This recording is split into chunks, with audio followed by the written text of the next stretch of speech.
Hello everyone, आप सभी का गणित एनालिसिस चैनल पर स्वागत है। आज हम हमारा एक नया टॉपिक स्टार्ट कर रहे हैं। कल वैसे मैंने इसके बारे में थोड़ा बहुत बताया था, आज इसको और ढंग से समझते हुए चलते हैं। आज हमारा टॉपिक है गुणनखंड। आज हम समझेंगे कि गुणनखंड क्या होता है, इसके कितने टाइप्स होते हैं और इसका क्या यूज़ है। पहले मैं इसकी डेफिनेशन मतलब परिभाषा समझाना चाहूँगा आपको मैं। गुणनखंड क्या होता है कि किसी दी गई संख्या में यदि किसी संख्या का पूरा पूरा भाग जाता है तो ये संख्या दी गई संख्या का गुणनखंड कहलाता है। इसका मतलब मान लीजिए, जैसे मैंने एक संख्या लिखी यहाँ पर 15, ठीक है। मैंने एक संख्या लिख दी यहाँ पर 15। इस संख्या के अंदर किस किस का भाग जा सकता है, एक बार हम इमेजिन करते हैं, थोड़ा इसको समझने की कोशिश करते हैं। क्या 15 में 1 का पूरा भाग जाता है? जाएगा। क्या 15 में 3 का भाग जाता है? जाता है। 15 में 5 का भाग जाता है? जाता है। और 15 में 15 का भाग जाता है। मतलब हमें इस बात पे ध्यान देना है कि दी गई संख्या के अंदर किसी संख्या का पूरा पूरा भाग जाना चाहिए, और जिस संख्या का पूरा पूरा भाग जाता है वो संख्या इसके क्या कहलाती है? गुणनखंड। मतलब मैं कहना चाहूँ कि 15 के गुणनखंड क्या होंगे यहाँ पर, तो 15 के गुणनखंड के लिए अगर मैं एरो बना के दिखाऊँ, 1 होगा इसका गुणनखंड, 3 होगा, 5 होगा और 15 होगा, ठीक है। इसको और आगे समझने की कोशिश करते हैं। गुणनखंड का मतलब क्या है, देखिए।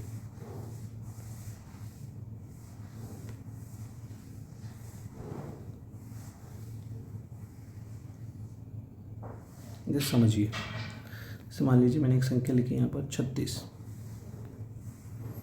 जैसे मैंने यहाँ लिखा 36। अगर यदि मैं 36 को गुणा के रूप में लिखना चाहूँ तो देखिए क्या क्या लिख सकता हूँ। एक बार कोशिश करते लिखने की। क्या मैं 36 को 2 गुणा 36 को क्या मैं 2 गुणा 18 लिख सकता हूँ? देखना आप लोग को, 36 को मैंने 2 गुणा 18 लिखा, ठीक है। क्या मैं यहाँ पर 36 को 3 गुणा 12 लिख सकता हूँ? हाँ, लिख सकता हूँ। क्या मैं यहाँ पर 36 को 4 गुणा 9 लिख सकता हूँ? लिख सकता हूँ। क्या मैं यहाँ 36 को 6 गुणा 6 लिख सकता हूँ? हाँ, लिख सकता हूँ। क्या मैं अब 36 को यहाँ पर इसके अलावा कुछ लिख सकता हूँ? देखिए 6 गुणा 6 मैंने लिख दिया। चाहे इसको आप 18 गुणा 2 लिखो या 2 गुणा 18 लिखो, एक ही बात है। 12 गुणा 3 हमने लिख लिया, 4 गुणा 9 हमने लिख लिया। और 36 को हम क्या 36 गुणा 1 लिख सकते हैं, या फिर आप इसको 1 गुणा 36 भी लिख सकते हैं, ठीक है। अब हमने यहाँ पे कुछ गुणा के रूप में संख्याएँ लिखी है, तो अब मैं इन संख्याओं का मतलब आपको समझाना चाहूँगा कि हमने ऐसा क्यों लिखा है। जैसे मान लीजिए मैंने 36 को लिखा है यहाँ पर 2 गुणा 18, ठीक है। अब इसको मैं थोड़ा और आगे समझाने की कोशिश करता हूँ। देखिए, यदि 36 में मैं 2 का भाग देता हूँ तो उत्तर कितना आता है? 18, ठीक है। और यदि मैं 36 में 18 का भाग देता हूँ तो उत्तर कितना आएगा? 2। इसका मतलब एक संख्या जो हमें दी गई थी, ठीक है। हमें कौन सी संख्या दी गई थी? दी गई संख्या है हमारी 36। दी गई संख्या क्या है हमारी? 36, ठीक है।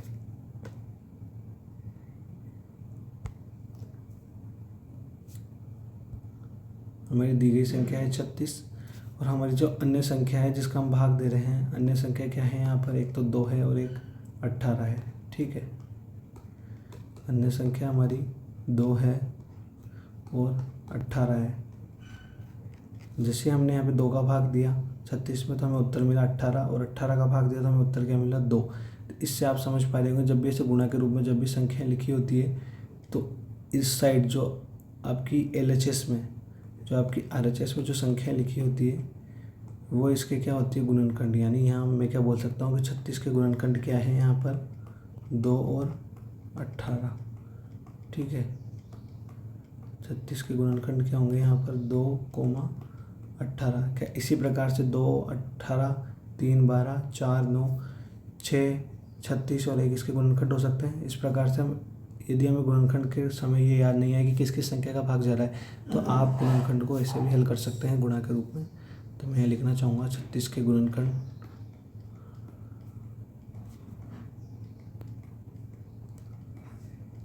क्या क्या होंगे? 2, 1, 2, 3, 4, 6, 9, 12, 18। हमें एक तरीके से यहाँ पे कॉमन संख्या लिखनी है, किसी संख्या को रिपीट नहीं करना है, ठीक है। अब हम एक और एग्जांपल लेते हैं इसको समझने के लिए। जैसे मान लीजिए एक एग्जांपल हमने ले लिया यहाँ पर 45, ठीक है। आपसे कहा गया कि 45 के गुणनखंड ज्ञात करो। तो पहला तरीका तो ये कि आपने डायरेक्टली सोचने की कोशिश की 45 में किस किस का भाग जाता होगा। 1 का जाता है, ठीक है, 3 का जाता है, 5 का जाता है, 15 का जाता है और 45 का जाता है। मान लीजिए अगर आप वहाँ ऐसा नहीं सोच पा रहे तो आप इतना तो कर ही सकते हैं कि जैसे 45 है तो मैं इसको 45 गुना 1 लिख सकता हूँ। हाँ लिख सकता हूँ।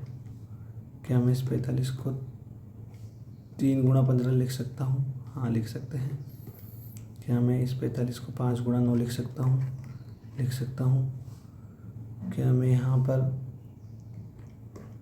5 गुना 9 के बाद में मैं यहाँ पर इसको 45 गुना 1 मैंने लिख दिया, 3 गुना 15 मैंने लिख दिया, 5 गुना 9 मैंने लिख दिया। तो यही हमारे लगभग क्या होंगे, इसके गुणनखंड होंगे। अब जैसे देखिए इधर जैसे मैंने इसको डायरेक्टली लिखा था तो यहाँ पर हमारे से एक संख्या को हम भूल रहे थे। असल में यहाँ पर गुणनखंड कितना होना चाहिए, 1, 3, 5, 9, 15, 45, ठीक है। और इस तरीके से जब हम हल करते हैं, ऐसे गुणा करके ऐसे जब निकालते हैं तो उसमें गलती होने के चांसेस कम होते हैं। तो यहाँ से हमें बिल्कुल सटीक गुणनखंड मिलते हैं 45 के गुणनखंड। और रिपीट नहीं करना, जैसे 45 मिल गया, 1 मिल गया, 3 मिल गया, 15 मिल गया, 5 मिल गया, 9 मिल गया। इस तरीके से क्या है कि गलती होने के चांसेस कम होते हैं, ठीक है। अभी हम और प्रैक्टिस करेंगे गुणनखंडों की। तो 45 के गुणनखंड क्या क्या होंगे, ये सामान्य गुणनखंड है, 1, 3, 5, 9, 45। मतलब गुणनखंड निकालते वक्त हमें इस बात पर ध्यान देना होता है कि सामान्य तौर पर गुणा करने पे हमें 45 मिलना चाहिए। तो किस किस रूप में हमें 45 मिल सकता है, जैसे 45 गुणा 1 करने पर 45 मिला, 3 गुणा 15 करने पर 45 मिला, 5 गुणा 9 करने पर 45 मिला। यदि किसी और तरीके से भी 45 मिलता तो इधर आने वाली जो दोनों संख्याएं होती वे भी इस संख्या के गुणनखंड होते। अब जैसे हम एक एग्जाम्पल और लेते हैं इसको समझने के लिए। जैसे मान लीजिए अब हमने एक एग्जाम्पल लिया, 36 का एग्जाम्पल लेते हैं, ठीक है। 36 है। अब आपसे कहा जाए 36 के गुणनखंड निकालो। 36 का शायद हम एग्जाम्पल ले चुके हैं, तो 36 की जगह एक काम करते हैं हम 28 के गुणनखंड। 28 के गुणनखंड क्या करेंगे, यही वाला तरीका। 28 कैसे बना होगा, मान लीजिए 1 गुणा 28 करके 28 बना होगा, ठीक है। 2 गुणा 14 करके 28 बना होगा। और क्या तरीका हो सकता है 28 बनने का। इसमें जिन भी संख्याओं का भाग जा रहा है वो हमें चेक करना है। मेरे अकॉर्डिंग अभी यही तरीका होने चाहिए इसके गुणनखंड के। इसके अलावा अन्य कोई तरीका नहीं है कि जिससे हमें 28 प्राप्त हो। जैसे 1 को 28 से गुणा करने पर 28 मिल रहा है, 2 को 14 से गुणा करने पर 28 मिल रहा है, जैसे अभी 7 को 4 से गुणा करने पर 28 मिल रहा है, ठीक है। या 4 को 7 से गुणा करें तब भी 28 मिलता है। इस चीज़ को अगर हम ऐसे लिखते हैं 28 गुणा 1 लिखते हैं तब भी वही बात है, तो भी संख्या दोनों समान आएगी निकल करके। 14 गुणा 2 लिखते हैं तब भी संख्याएं वही निकल करके आएगी। और 4 गुणा 7 लिखते हैं तब भी हमारी संख्याएं 4 और 7 ही निकल के आएगी, ठीक है। तो इस प्रकार से हमें पता चला कि इसके गुणनखंड क्या क्या हो सकते हैं। 28 का हमें गुणनखंड तो हम एक एक संख्या को यूज़ करेंगे। जैसे 28 हो गया, 1 हो गया, 14 हो गया, 2 हो गया, 4 हो गया, 7 हो गया। तो ये 28 के क्या कहलाएंगे, गुणनखंड कहलाएंगे। ये तरीका ज़्यादा ईजी कहेंगे, क्योंकि जो पहले वाला तरीका था डायरेक्टली भाग देने का, उसमें हम किसी न किसी संख्या को भूल सकते हैं यदि हमारे ध्यान से हट जाए। पर इस तरीके से करेंगे तो हम नहीं भूलेंगे। जैसे 1, 2, 4, 7 और 28 और 14, ये सभी क्या कहलाएंगे, इसके गुणनखंड कहलाएंगे। क्या कहलाएंगे, गुणनखंड। जैसे हम एक एग्जाम्पल और लेते हैं इसको समझने के लिए। जैसे मान लीजिए हमने एक एग्जाम्पल लिया,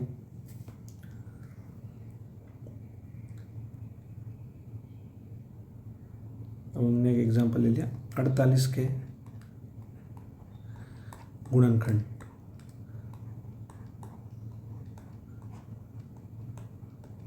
कैसे कर सकते हैं आप इसको, सबसे पहले 48 बराबर करके इसको गुणा के रूप में लिखिए, ठीक है।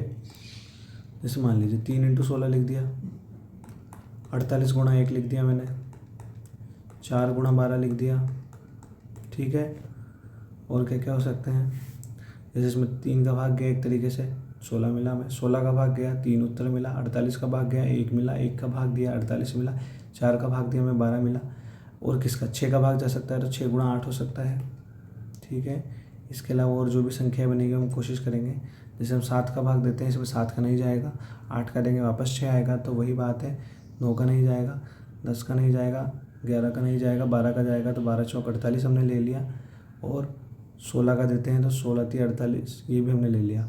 ठीक है, इसके अलावा और क्या हो सकता है? इसके अलावा अन्य गुणनखंड इसके नहीं होंगे। अतः 46 के गुणनखंड क्या होंगे? यहाँ पर हमें एक एक संख्या को यूज़ करना है। 1 3 4, अभी हम यहाँ पर एक संख्या को बोल रहे हैं 2 गुणा 24। ठीक है, ये भी क्या होंगे? इसके गुणनखंड होंगे।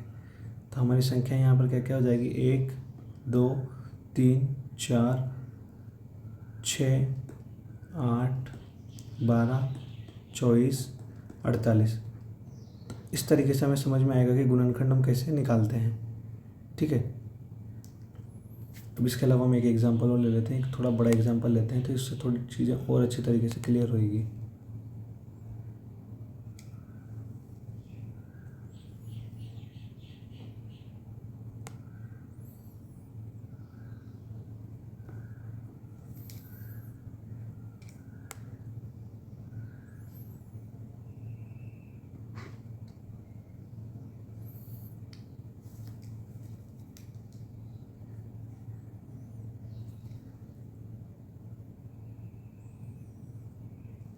जैसे मान लीजिए हमने एक एग्जांपल ले लिया 100। तो 100 के अगर गुणनखंड निकालेंगे तो क्या कर सकते हो आप लोग? यहाँ पर 100 गुणा 1 कर सकते हैं, 5 गुणा 20 कर सकते हो, 10 गुणा 10 कर सकते हैं, 4 गुणा 25 कर सकते हैं। तो यहाँ पर हमें 100 के गुणनखंड क्या क्या मिलेंगे? आप सब देख करके बता सकते हैं। 100 के गुणनखंड होंगे यहाँ पर 1 5, अभी हमने एक एग्जांपल पूछ रहे हैं 2 गुणा 50, तो इसके गुणनखंड होंगे यहाँ पर 2 5 10 20 25 50। यदि इसके अलावा भी और कोई आपको अन्य गुणनखंड याद आ रहे हैं तो वो भी आप यहाँ पर लिख सकते हैं। ठीक है, आज की क्लास में हम इतना ही कवर करेंगे, और जो हमारी कल वाली क्लास होगी उसके अंदर हम सीखेंगे कि गुणनखंड के क्या क्या प्रकार होते हैं। जिससे हम इसके यहाँ टाइप्स समझेंगे, क्या क्या सार्व गुणनखंड को समझेंगे। ठीक है, फिर इसके बाद में जो हमारे लिए मोस्ट इम्पोर्टेंट है इस चैप्टर में, अभाज्य गुणनखंड को समझेंगे। ठीक है, ये हमारे बेसिक टाइप्स रहेंगे, इनको हम समझने की कोशिश करेंगे।